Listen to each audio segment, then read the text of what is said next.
हुनर जैसा भी है तुझ में यही कुदरत की नेमत है। हुनर जैसा भी है तुझ में यही कुदरत की नेमत है। निखारोगे हुनर कैसे इसी का नाम मेहनत है। निखारोगे हुनर कैसे इसी का नाम मेहनत है। और नजर के सामने जब हो अंधेरा रुक न जाना तुम। नजर के सामने जब हो अंधेरा रुक न जाना तुम। जहां पे रात काली हो वहीं जुगनू की कीमत है। जहां पे रात काली हो वहीं जुगनू की कीमत है। नमस्कार दोस्तों, मैं आपका दोस्त डॉक्टर राहुल जैन स्वागत करता हूं आपका आपके अपने कार्यक्रम काव्योत्सव में। दोस्तों, जब भी भगवान किसी बच्चे को इस धरती पर भेजता है वह किसी न किसी हुनर के साथ भेजता है। अब यह उस बच्चे पर निर्भर करता है कि वह अपना हुनर पहचानता है कि नहीं और उस हुनर पर काम करता है कि नहीं। मुझे कहानी याद आती है, यह कहानी है मनोहर लाल जी की। वैसे मनोहर लाल जी इस कहानी के नायक तो नहीं है, पर उनका किरदार बहुत अच्छा है। मनोहर लाल जी की एक फैक्ट्री थी। उस फैक्ट्री में बहुत बड़ी बड़ी मशीनें थी और जो मनोहर लाल जी का करोड़ों का कारोबार था वह कारोबार उन्हीं मशीनों के ऊपर निर्भर था। पर एक दिन किसी एक मशीन में बहुत बड़ी खराबी आ गई। मनोहर लाल जी ने पूरी दुनिया से, देश विदेशों से बहुत सारे इंजीनियर बुलाए, कारीगर बुलाए, पर कोई ठीक न कर पाया। अब इतना नुकसान होते हुए देखकर उन्हें बहुत दुख हो रहा था कि तभी एक लड़का आता है। वो कहता है, सेठ जी मैं आपकी इस मशीन को ठीक कर सकता हूं। वैसे तो सेठ जी को उस पर विश्वास नहीं हुआ, पर उन्होंने सोचा चलो एक बार कोशिश करने देते हैं। कहते हैं ठीक है तुम ठीक कर लो। पर वह लड़का बोलता है, सेठ जी मैं ऐसे ही ठीक नहीं करूंगा। बोलते हैं तो क्या करोगे? बोलता है, सेठ जी मेरी एक शर्त है। पूछते हैं, सेठ जी क्या शर्त है? वह बोलता है, सेठ जी मेरी एक शर्त है कि जब मशीन ठीक हो जाएगी तब मैं उसका मेहनताना, मैं उसकी फीस मैं खुद तय करूंगा। सेठ जी बोले ठीक है, मान जाता हूं।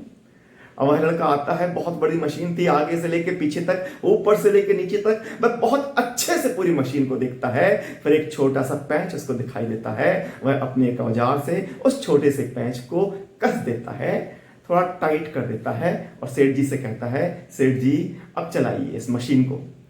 सेठ जी उस मशीन को चलाते हैं, चलवाते हैं, मशीन एकदम ठीक हो गई थी। सेठ जी बहुत खुश होते हैं, बोलते हैं बताओ तुम्हारी फीस क्या है? और लड़का बोलता है कि सेठ जी मेरी फीस है 1,00,000 रुपए। सेठ जी दंग रह जाते हैं कि एक छोटा सा पैच ही तो ठीक किया है, इसकी फीस 1,00,000 रुपए। अरे भाई, एक छोटा सा पैच ठीक करने की तुमने 1,00,000 रुपए फीस मांग रहे हो? लड़का बोलता है, सेठ जी उस छोटे से पैच को कसने की, टाइट करने की फीस तो सिर्फ 1 रुपए है। तो कहते हैं बाकी 99,999 रुपए किस चीज के? लड़का बोलता है, सेठ जी वो 99,999 रुपए मेरे उस हुनर के हैं, जिस हुनर ने यह पहचाना है कि वह पूरी इतनी बड़ी मशीन में वह पेंच कहां पर है जिसको कसना है, जिसको टाइट करना है। सेठ जी बहुत खुश हो जाते हैं और उसे अपनी फैक्ट्री में, अपनी कंपनी में प्रोडक्शन मैनेजर के काम पर रख लेते हैं, नियुक्ति कर देते हैं। और अब वह लड़का लाखों रुपए, करोड़ों रुपए कमा रहा होता है। तो दोस्तों, यह है हुनर की कीमत। आप बस अपने हुनर को पहचानिए, उस पर काम कीजिए और जब पूरी दुनिया में किसी का हुनर काम नहीं आ रहा होगा, कोई और चीज काम में नहीं आ रही होगी, तब आपका हुनर होगा, वो काम में आ रहा होगा। तो दोस्तों, आज भी हम अपने एक ऐसे हुनरवान कवि से, अपने एक ऐसे दोस्त से आपकी मुलाकात कराना चाहते हैं जिसका नाम होता है अमित जैन सिरफरा। दोस्तों, आज के समय जब सारे बड़े बड़े कवि, सारी एंटरटेनमेंट इंडस्ट्री ठप हुई पड़ी है, वैसे में एक लड़का आता है। अपने छोटे से घर में जो भी सामान उसके पास उपलब्ध था उससे वह एक छोटा सा स्टूडियो बनाता है और उस स्टूडियो में अपनी वीडियोस, अपनी कविता की वीडियोस, अपने हास्य व्यंग्य की वीडियोस, तीखे पैने व्यंग्यों की वीडियोस बनाता है और वह इंटरनेट पे डाल देता है, फेसबुक, यूट्यूब पे डाल देता है। और उसके जरिए आज वह सिर्फ लॉकडाउन के पीरियड में ही लगभग देश के हर व्यक्ति के मोबाइल तक पहुंच चुकी है। तो दोस्तों, ऐसे ही मेरे बहुत अच्छे दोस्त, मेरे बहुत अच्छे मित्र अमित जैन सिरफरा को मैं उन 4 पंक्तियों से बुलाता हूं, जो 4 पंक्तियां लिखी हैं एक बहुत बड़े शायर ने। हमारा दुर्भाग्य है कि कल ही वो हमारे बीच से चले गए हैं, उनका देहांत हो गया है, पर वो शायर बहुत शानदार शायर थे। बहुत सारे रिकॉर्ड उनके नाम पर थे। उन्होंने 2014 में 14 किताबें लिखी, 2015 में 15 किताबें लिखी, 2016 में 16, 2017 में 17, 2018 में 18, 2019 में 19 किताबें लिखी और 2020 में वह 20 किताबें लिखने वाले थे और प्रकाशित करने वाले थे। पर यह हमारा दुर्भाग्य है कि कल वो हमारे बीच में नहीं रहे। तो उन्हीं स्वर्गीय श्री सर्वेश चंदौसरी जी की 4 पंक्तियों से मैं अमित जैन सिरफरा जी को आमंत्रित करता हूं कि वो जब कोई भंवर पैदा करेगा, सुनिएगा बहुत अच्छी हैं ये 4 पंक्तियां, कि वो जब कोई भंवर पैदा करेगा बचाने का भी घर पैदा करेगा, कि वो जब कोई भंवर पैदा करेगा बचाने का भी घर पैदा करेगा।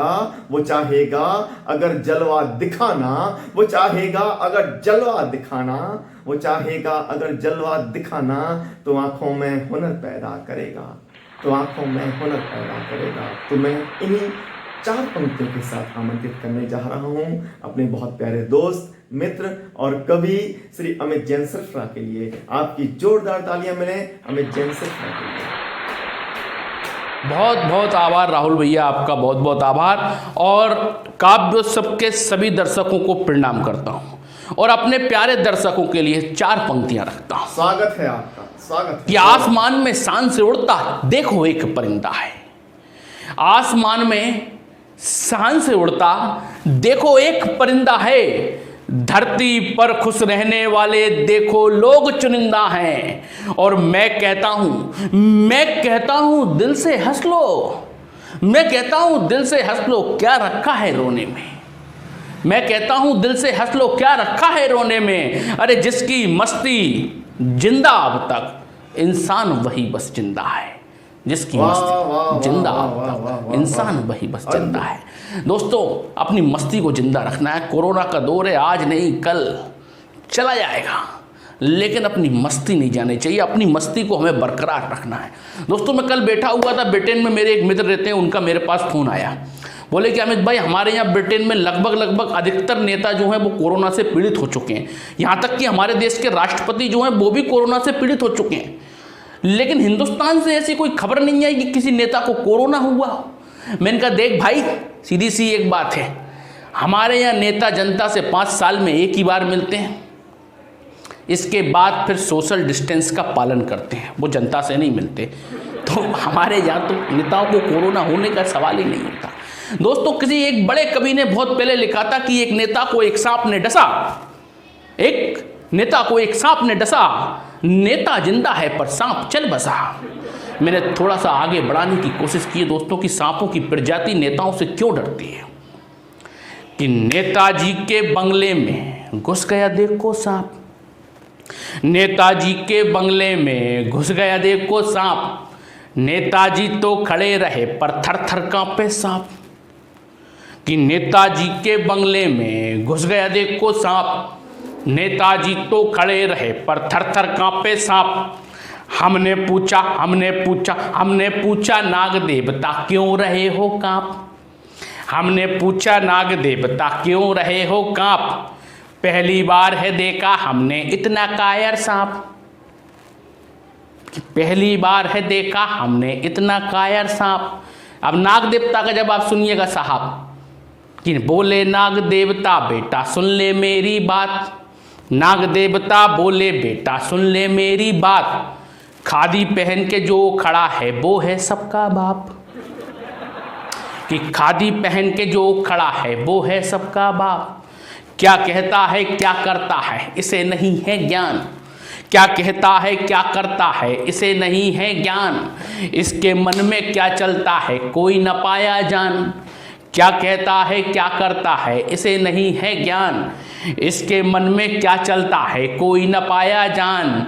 अरे बांट दिया इंसान है इसने बेच दिया भगवान, बांट दिया इंसान है इसने बेच दिया भगवान, बांट दिया इंसान है इसने बेच दिया भगवान। इसके झूठे वादों से तो मरते रोज किसान, इसके झूठे वादों से तो मरते रोज किसान। फिर भी सबको अपनी बातों में लेता ये फांस, फिर भी सबको अपनी बातों में ये लेता फांस। और जिसको भी जे नेता डस ले उसकी रुकती सांस। तो नेताजी के बंगले में देखो घुस गया सांप। नेताजी तो खड़े रहे पर थर थर कांपे सांप।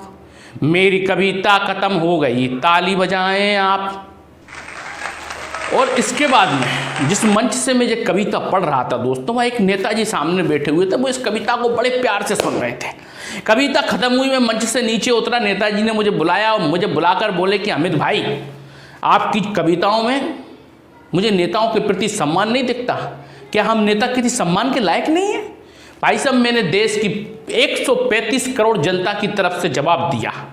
मैंने बताया कि मेरी कविताओं में नेताओं के प्रति सम्मान क्यों नहीं होता। स्वागत है आपका। मैंने नेताजी से कहा कि आप सही कहते हैं। मैंने कहा आप सही कहते हैं, मेरी कविताओं में नेताओं के प्रति सम्मान नहीं मिलता। मुझे सम्मान के लायक कोई नेता नहीं मिलता। मेरी कविताओं में नेताओं के प्रति सम्मान नहीं मिलता क्योंकि सम्मान के लायक मुझे कोई नेता नहीं मिलता। अरे अब नेताओं में लाल बहादुर शास्त्री के जैसा ईमान नहीं मिलता। वाह जी वाह। अब नेताओं में लाल बहादुर शास्त्री के जैसा ईमान नहीं मिलता। अब्दुल कलाम सी राष्ट्रभक्ति का प्रमाण नहीं मिलता। सरदार वल्लभ भाई पटेल के जैसा वो स्वाभिमान नहीं मिलता। अटल बिहारी वाजपेयी के जैसा वो अभिमान नहीं मिलता। मैं कैसे करूं नेताओं का सम्मान? आजकल के नेताओं के भाषणों में वो जोश नहीं मिलता। आजकल के नेताओं के भाषणों में वो जोश नहीं मिलता। भारत माता के जयकारे का वो उद्घोष नहीं मिलता। फिर कैसे करूं मैं नेताओं का सम्मान? मुझे आजकल के नेताओं में सुभाष चंद्र बोस नहीं मिलता। क्या बात कह दी यार। मुझे नेताओं में सुभाष चंद्र बोस नहीं मिलता। और दोस्तों, अगली 4 पंक्तियां पढ़ते हुए आप लोगों से विदा लेना चाहता हूं। कोरोना का समय है, आप लोगों को अपने अपने घरों में रहना है। जहां तक हो सके वहां तक, जिस व्यक्ति को जरूरत हो केवल घर से बाहर वो ही जाए, इसके अलावा हमें नहीं जाना है। पहले कहते थे, जो डर गया वो मर गया। गब्बर सिंह ये कहकर गया, जो डर गया वो मर गया। लेकिन हमें कोरोना से डरना है दोस्तों।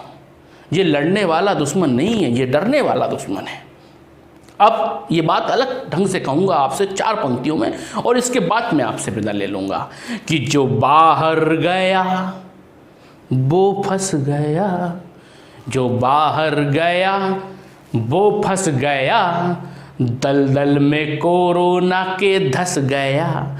जो बाहर गया वो फंस गया, दलदल में कोरोना के धस गया। तो घर में रहो, तो घर में रहो, सुरक्षित रहो, तो घर में रहो, सुरक्षित रहो। क्योंकि जो डर गया वो बच गया, तो जो डर गया वो बच गया। और इसी के साथ दोस्तों, मैं कवि अमित जैन सिरपुरा, हास्य कवि हूँ, आप सभी से विदा लेता हूँ और आप सभी के मंगल स्वास्थ्य की कामनाओं के साथ।